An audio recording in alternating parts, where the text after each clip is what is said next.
Hola, ¿qué tal a todos? Bienvenidos a una nueva eh,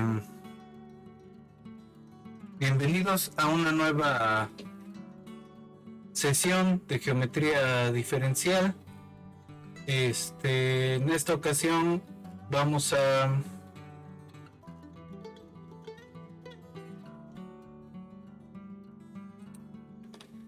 hablar sobre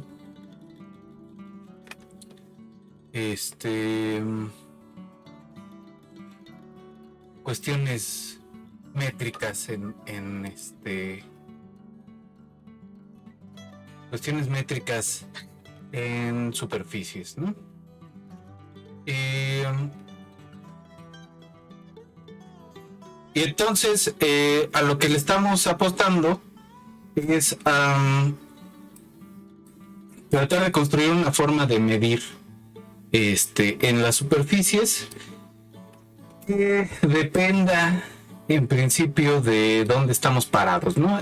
En este caso estamos hablando de una especie de métrica asociada o derivada de, heredada del Producto Interior, que podemos determinar en cada copia de R2 que tenemos localmente, es decir, en cada plano tangente. Ahí tenemos una forma de medir, ¿no? Esa forma de medir va a corresponder con la superficie, es decir, no siempre va a ser la forma de medir en R2, salvo algunos casos particulares.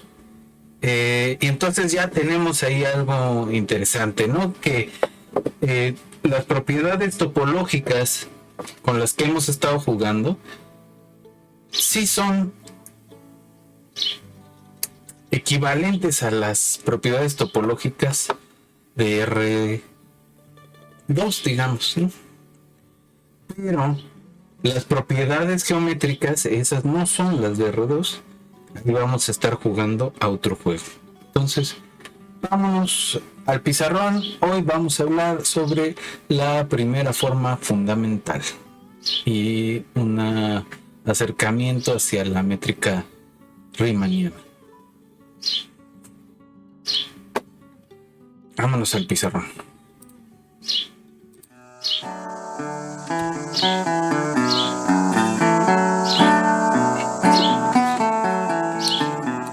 Entonces, vamos a trabajar un rato con esta idea. Entonces, queremos hablar sobre la primera forma fundamental.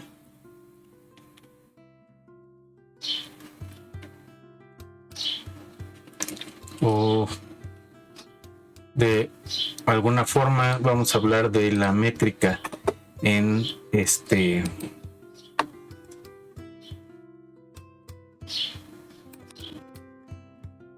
este espacio, ¿no?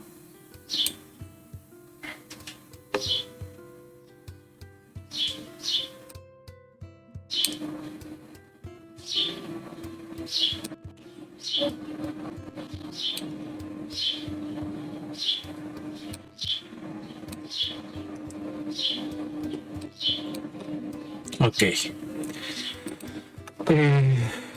Entonces, otra vez, como siempre, vamos a suponer que tenemos una superficie suave, ¿no? Una superficie regular, parametrizada, con alguna parametrización local que se haya elegido, ¿no? Y que se porte bien. Entonces, en cada punto vamos a tener una forma de medir asociada. Es decir, vamos a tener una forma no es otra cosa que una función que agarra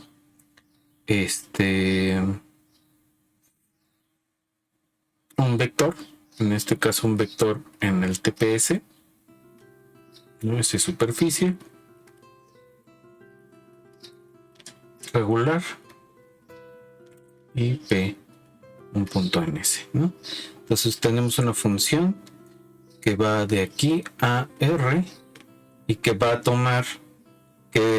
tener las características de ser bilineal y definida positiva.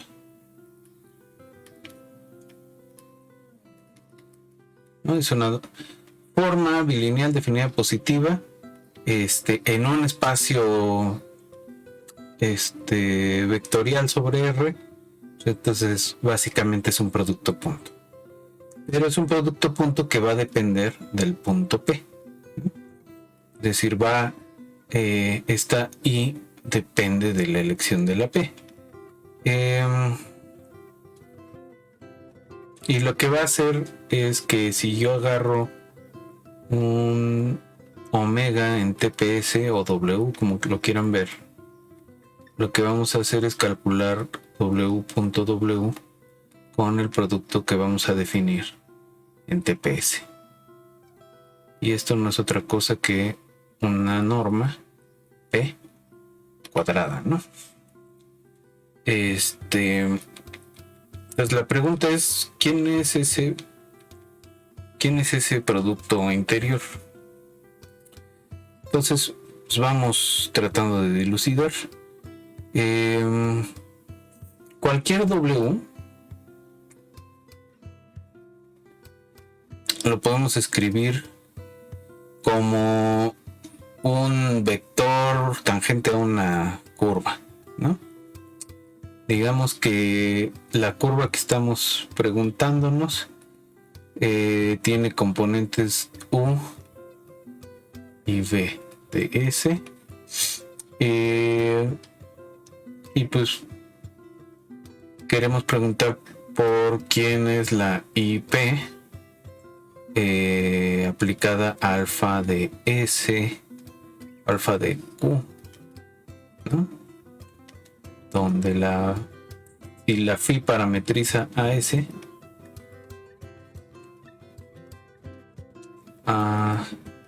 alrededor de P y phi de Q va a ser el phi de P, phi de Q es P. Entonces esta alfa de S0, ¿no? Que le pega al P. Entonces, ¿quién es esta cosa? Perdón, en la derivada, ¿no?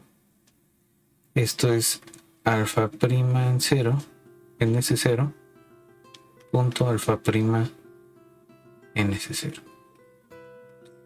¿Y esto quién va a ser? Pues habíamos dicho al final de la sesión anterior que el plano tangente a la superficie en un punto tiene una base bien chistosa construida a partir de las derivadas parciales de las parametrizaciones, ¿no? Entonces, si en este caso phi parametriza S alrededor de P, entonces vamos a escribir esta alfa prima, pues como la phi U por una cosa, pero esa cosa ¿quién es? Pues es U prima, ¿no? De S más phi B prima, punto lo mismo, ¿no? Phi U prima más phi B prima en el punto P.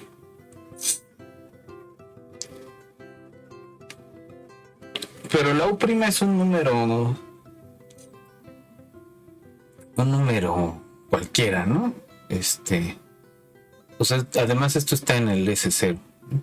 B prima de 0, B prima de 0, U prima de S0, lo mismo acá. Entonces eso es un numerito, eso lo podemos sacar. ¿Y qué nos va a quedar? Pues haciendo la linealidad de esto y haciendo una asociación adecuada, es phi U,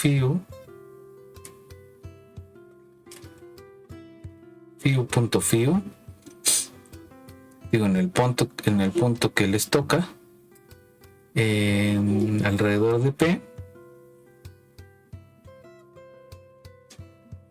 por U prima. cuadrada, ¿no? Luego 2 veces phi b phi u, ¿no? Phi b phi u y phi u phi b.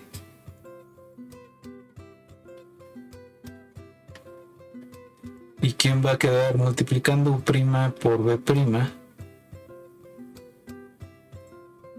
Ahí están. Y phi b por b', ¿no? Entonces, esta parte de aquí, pues es una cuadrática, entonces efectivamente es una forma cuadrática que se describe de esa forma. Y lo que vamos a hacer es escribir phi u phi b como un coeficiente phi u por phi u por phi b se va a llamar f, y phi b por phi b punto phi b se va a llamar g.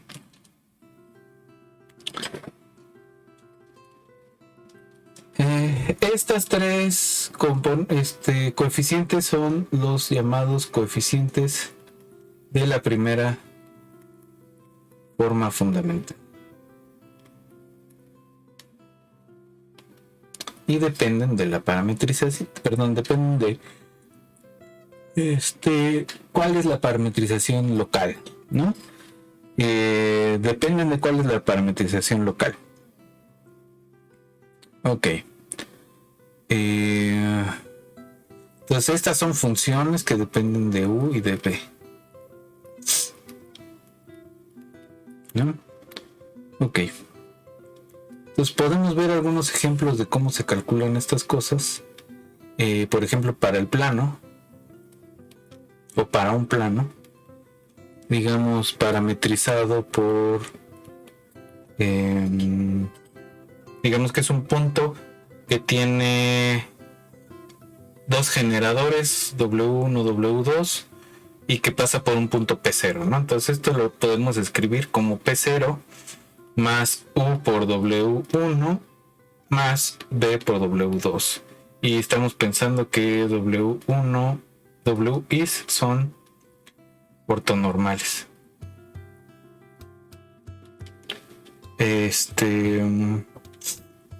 Ok, ¿quiénes son las formas, los coeficientes de la primera forma? Phi u punto phi u, ¿quién es? Pues es W1, ¿no?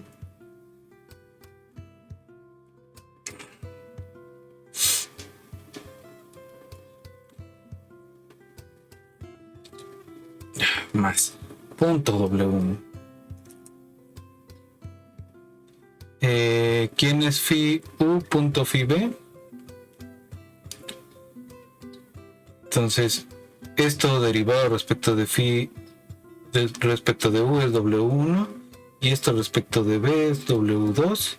Entonces es W1 punto W2, o omega, o como quieran llamar. Phi b punto phi b, W2 punto W2, y como estamos suponiendo que estos son ortonormales, entonces ya tenemos que esto es 1, 0, 1, y entonces en el plano tenemos que los coeficientes de la forma son 1, 0, 1.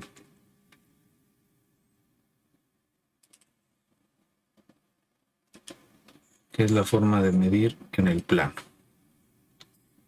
Y para cualquier plano es básicamente lo mismo. Ok.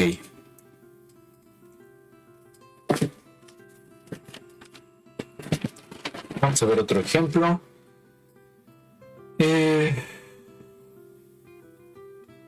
Por ejemplo, el cilindro circular recto. ¿Cómo lo podemos parametrizar? A ver. Cilindro circular recto. Phi de V es coseno U coseno B y B. No, perdón. Coseno U, seno de U y B. Entonces lo que estamos haciendo de este lado es describir un circulito y esto pues determina el nivel de cada una de esas secciones circulares. Entonces vamos a calcular las parciales. Y de U es menos seno de U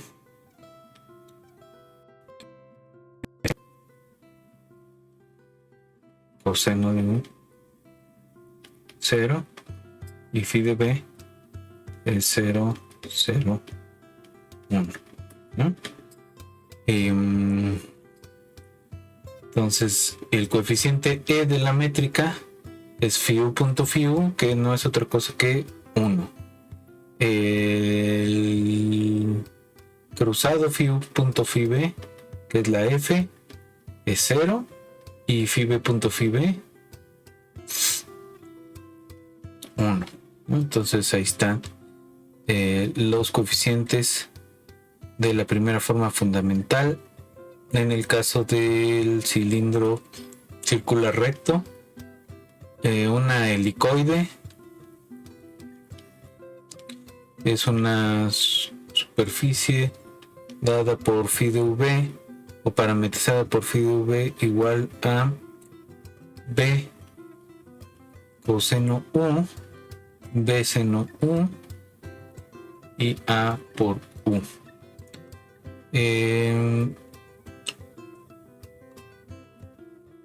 este caso phi U es B menos B seno U, B coseno U y A. Phi de B es coseno U, seno B, seno U, perdón, y A, U.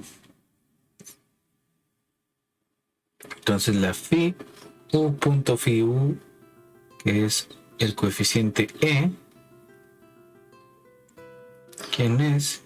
Es B seno cuadrado de U más B coseno B seno cuadrado de U más B coseno cuadrado de U más A cuadrado, ¿no? ¿Eso cuánto es? Es B cuadrada, B cuadrada, seno cuadrado de U, etcétera, más A cuadrada. La F es menos B seno U coseno U más B coseno U seno U A cuadrada por U, ¿no?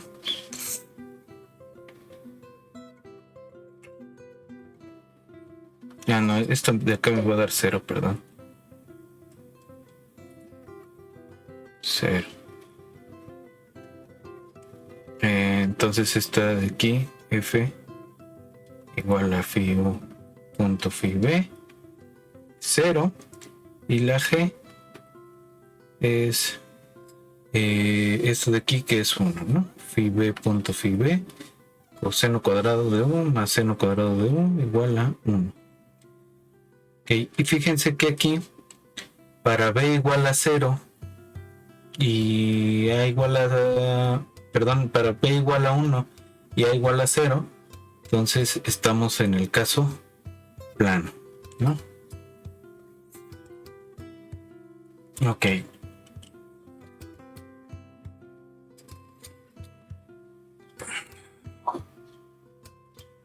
Ahora, en cuanto a esta primera forma fundamental, ¿para qué propiedades geométricas nos va a servir? ¿O para qué cosas geométricas nos va a servir? Podemos definir vía la primera forma la longitud de arco de curvas sobre la superficie. Entonces la longitud de arco es la función S de t igual 0t de alfa prima de xi de xi.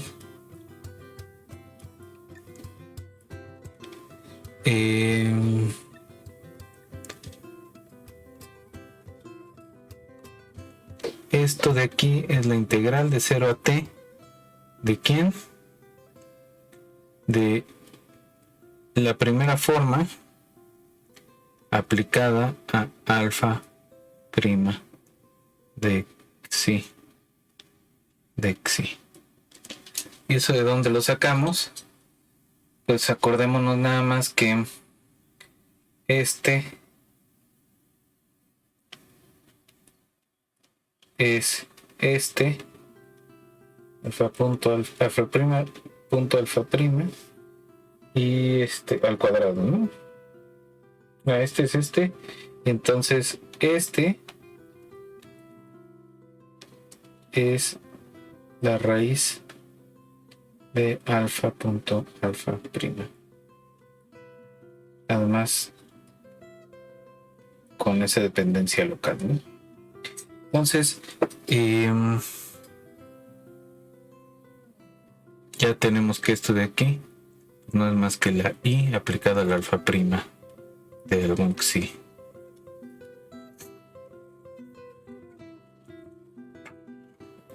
Pero esto lo podemos volver a escribir como s de t es la integral de 0 a t de la raíz de e por u prima cuadrada más 2f u prima b prima más g b prima, todo esto respecto de xi, ¿no?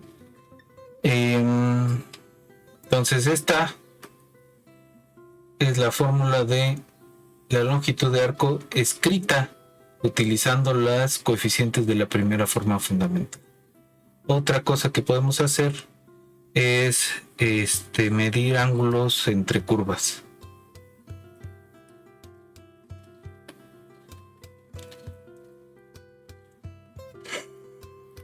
Entre curvas, perdón.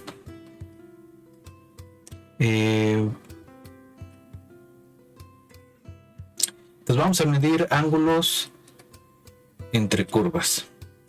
Digamos que alfa y beta son curvas de algún intervalo, van a la superficie y se cortan en algún punto. Digamos, se intersecan en el punto que corresponde al T0. Entonces vamos a tener que el coseno del ángulo que forman pues no es más que alfa prima T0 punto beta prima en T0 punto P, ¿no? Sobre las normas.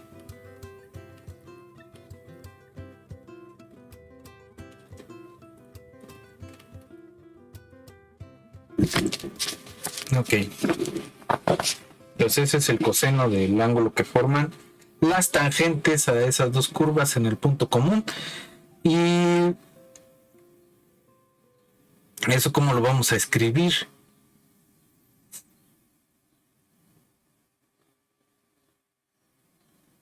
¿No? Si tenemos una parametrización, como las dos curvas van a ir a dar a ese y están alrededor del mismo punto, ¿no? En ese punto existe una parametrización que las puede describir bien, ¿no? Entonces alrededor de alfa de T0 y que es lo mismo que, ¿no? Es el punto común de estas dos curvas. Existe una parametrización local. Y entonces lo que vamos a tener es que el coseno de la teta se ve como phi u punto phi b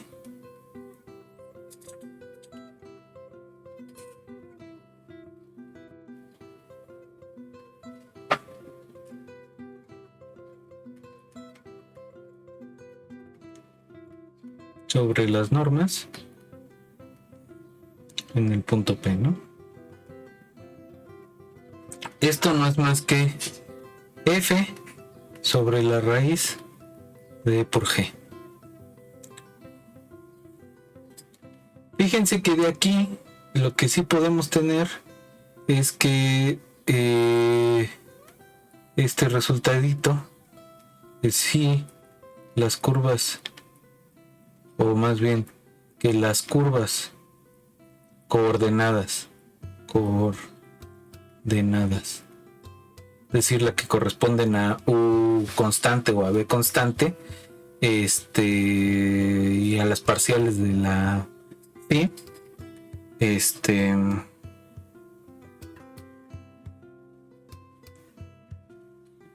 las curvas coordenadas son ortogonales sí y solo si la phi, perdón, el coeficiente en f de la primera forma fundamental se anula, ¿no? Tal parametrización es llamada parametrización ortogonal. Ok. Por ejemplo, ok. Entonces vamos a parametrizar la esfera de la siguiente forma.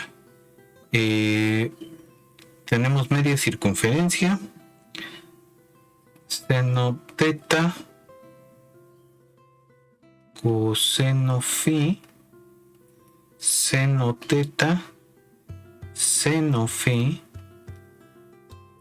coseno teta. Ok. Ahora vamos a sacar las parciales. Parcial respecto de teta de esta función es coseno teta coseno phi, coseno teta seno phi y menos seno teta. La parcial respecto de phi es seno menos seno teta seno phi, seno teta coseno phi, y esta no depende de phi, entonces es 0. Entonces aquí vamos a tener el E, que es phi teta punto phi teta, en el punto P es coseno cuadrado cuadrado de phi, coseno cuadrado de teta seno cuadrado de phi. Eso nos da coseno cuadrado de teta más el seno cuadrado de teta, exactamente 1. El F es phi teta punto phi bar phi, es coseno teta coseno phi menos seno teta seno phi más coseno teta seno phi, que aquí está, seno teta y coseno phi, que está acá, ¿no? Entonces eso es 0 y seno teta por 0 es 0. Y la G es seno teta seno phi por seno teta, no, más seno teta cuadrado, seno phi al cuadrado, seno teta al cuadrado, coseno phi al cuadrado, eso es seno cuadrado de teta. Ok. Entonces, si yo me tomo un vector tangente a la esfera,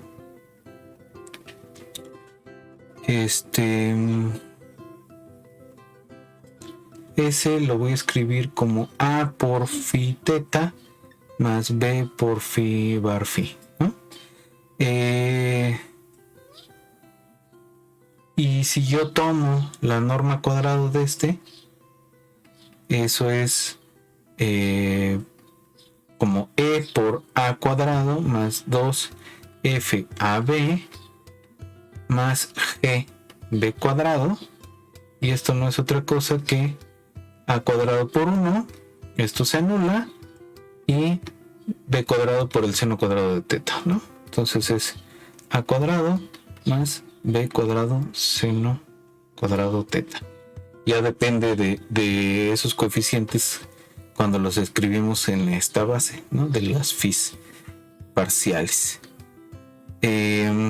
Ahora, por ejemplo, si estamos buscando las curvas loxodrómicas de la esfera, es decir, las que hacen un ángulo fijo respecto a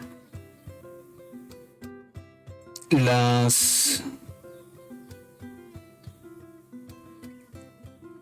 meridianos, es decir, a ver, aquí estamos buscando las curvas en la esfera que hacen un ángulo constante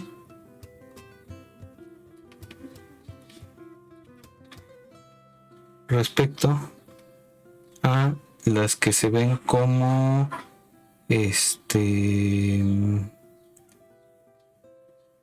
phi igual a constante, es decir, los meridianos, y estas curvas se llaman loxodrómicas o loxódromas. Lo que vamos a hacer es un ángulo constante beta, ¿no? Entonces vamos a decir que el coseno de beta, si las loxodrómicas les llamamos alfa de t, entonces coseno de beta es phi teta punto alfa punto de t en un punto p sobre las normas, ¿no?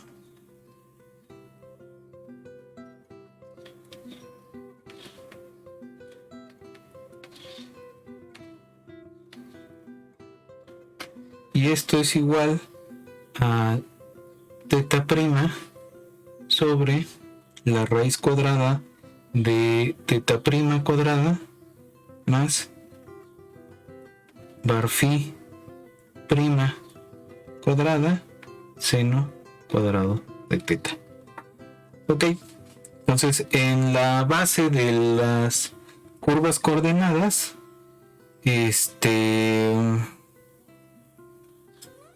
como escribimos a la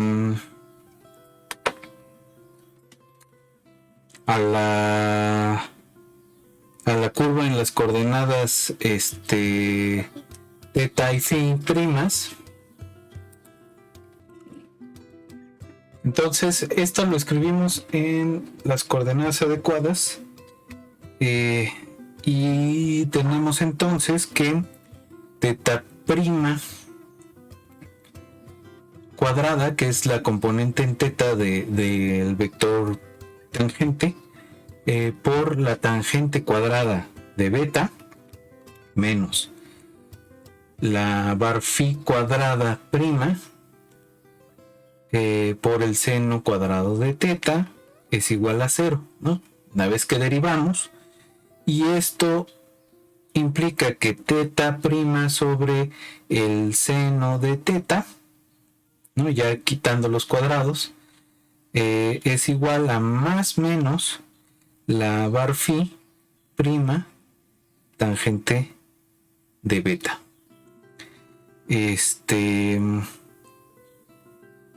¿Qué vamos a hacer con esto? Pues integramos respecto de lo que nos toque, ¿no? Respecto de teta y phi,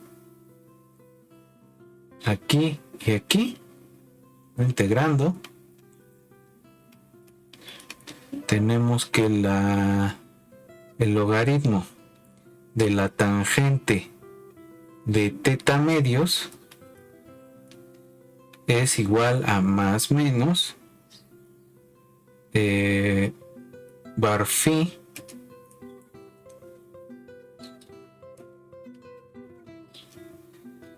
AC por la cotangente de beta. Y esta C, que no es otra cosa que una constante de integración, pues la vamos a obtener nada más fijando un punto por donde pasa la loxodrómica, ¿no? Entonces fijo un punto en la esfera y ya tenemos dado esto. Ok. Ahora lo que quisiéramos es calcular, ¿no? El área de alguna región o dominio. Entonces vamos a decir que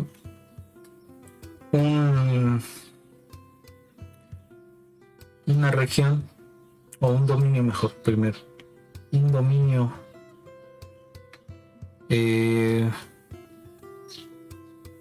regular de S es un abierto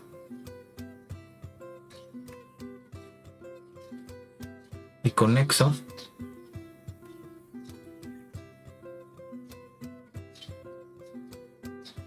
un subconjunto,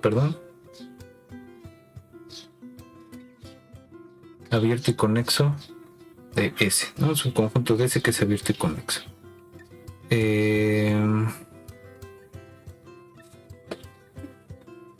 Tal que su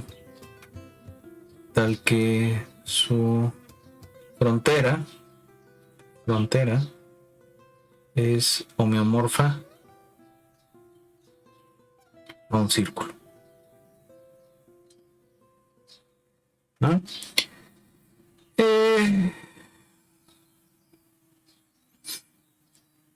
Y una región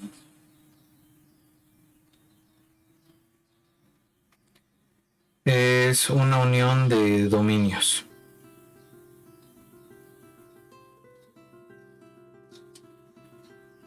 Es una unión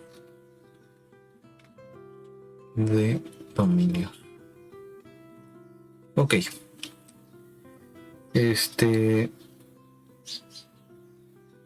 Entonces estamos pensando en algo de este estilo. Pues tenemos nuestra sabanita. Pues una cosa que sea como cerrada, pero que podamos taparla con abiertos. Esa es una región, ¿no? Entonces,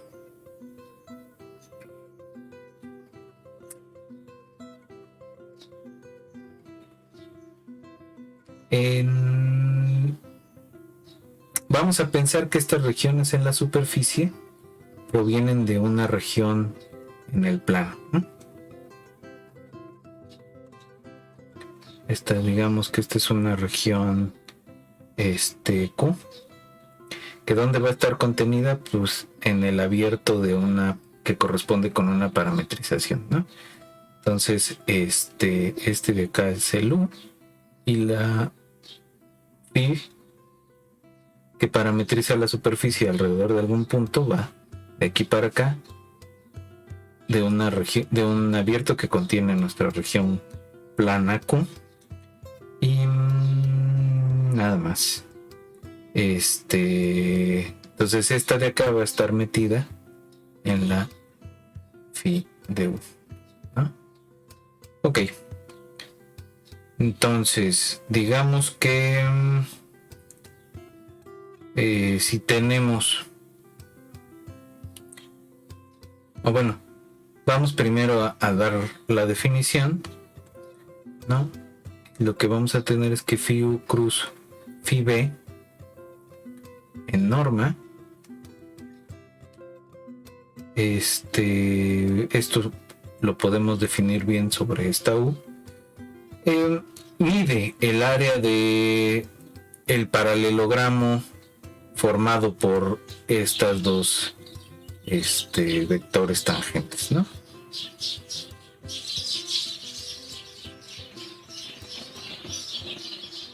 Sí.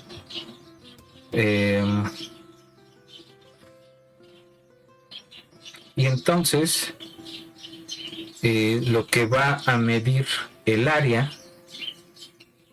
va a ser la integral sobre el área que estamos preguntándonos de la norma sobre el área de esa región de phi u, phi cruz phi b en norma, y esto respecto de u y de b. Esto va a determinarnos el área. Y esto pues lo podemos escribir en términos de los coeficientes de la primera forma fundamental. Pero lo que quiero hacer primero es ver que esta integral no depende de la parametrización.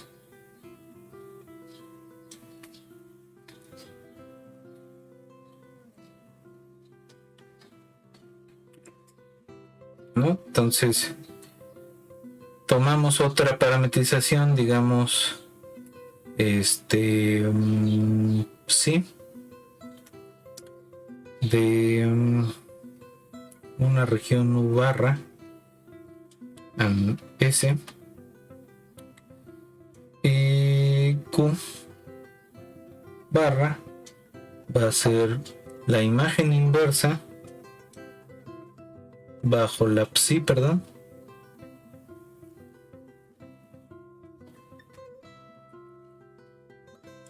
de una región R. ¿Quién es esa región R? Pues es la región que estábamos pensando que estaba dentro de U, de phi de U, ¿no? Y pues también va a estar dentro de phi de R.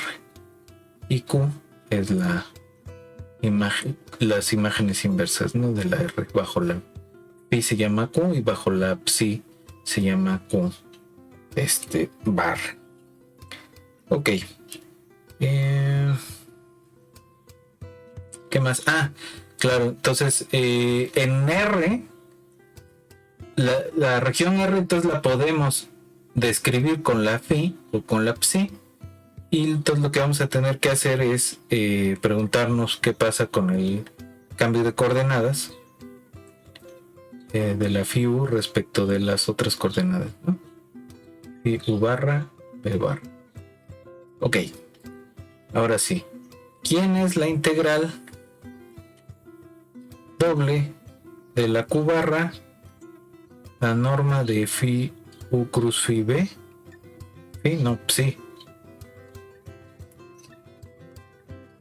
Psi u cruz psi b respecto de u y de b, barritas. Esto lo podemos reescribir como la integral sobre la Q barra de la phi u cruz phi b por el cambio de coordenadas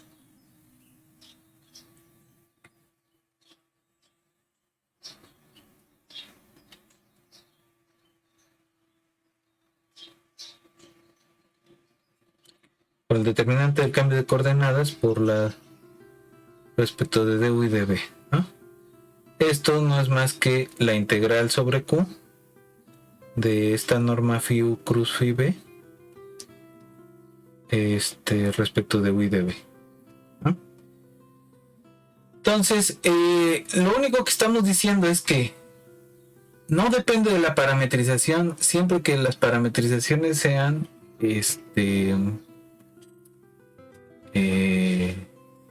con esta condición que habíamos quedado la otra vez, que el cambio de coordenadas tiene que ser un difeomorfismo, ¿no? Ok. Entonces, esta cosa de aquí, esta integral de aquí, entonces define bien el área de una región sobre una superficie, ¿no? Ok. Nada más para terminar un poco, pues esta integral, o bueno, ya no nos preocupemos por toda la integral, sino por esta expresión norma de phi u cruz phi b, pues no va a ser otra cosa que la raíz cuadrada de esta expresión con los coeficientes de la primera forma fundamental. Esto va a ser el determinante de una matriz que de alguna forma es la representación matricial de la primera forma fundamental.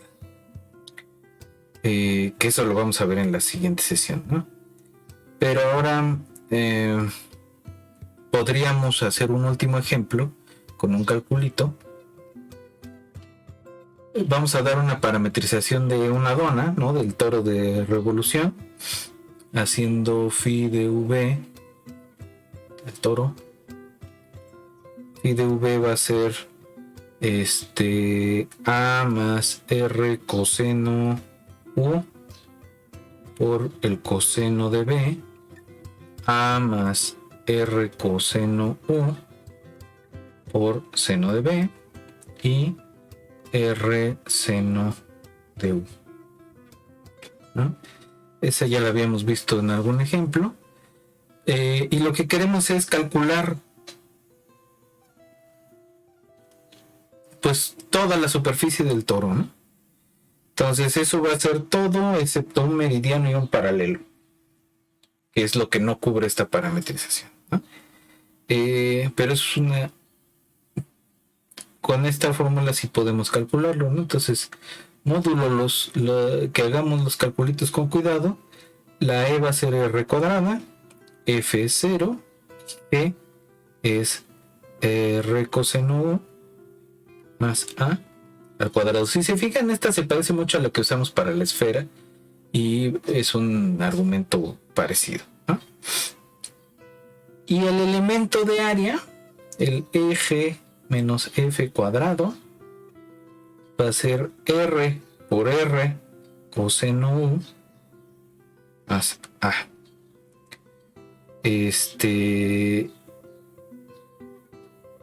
Ahora, ¿cuál es la región sobre la que vamos a integrar esto? Pues es, digamos, Q epsilon igual a los UVs en R2, tales que 0 más epsilon es menor o igual que U, menor o igual que 2 pi menos epsilon, y 0 más epsilon es menor o igual que B, menor o igual que 2 pi menos epsilon, ¿no? Integramos y obtenemos el área de la región R, epsilon, es integral de la Q epsilon de R por R coseno U más A respecto de U y respecto de B. Esto no es otra cosa que la integral de 0 más pi a 2 pi más epsilon, perdón, de 0 más epsilon a 2 pi menos epsilon, porque en la otra dirección es constante, pi menos epsilon, de la R cuadrada coseno U más RA de U, y en la otra dirección pues nada más vamos a tener epsilon y 2 pi menos epsilon de B, y esto es R cuadrada 2 pi menos 2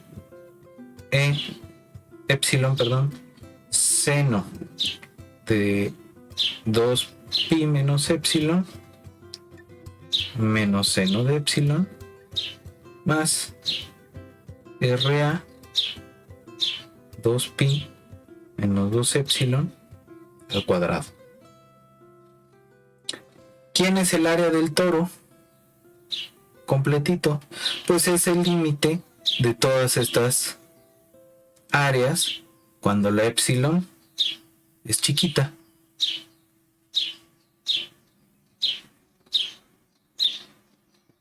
¿No? Y eso no es más que 4pi cuadrada por R por A, ¿no? Esto se va a ir a ver al mago. Nos queda 4pi cuadrada por RA. Y ya está el área del toro.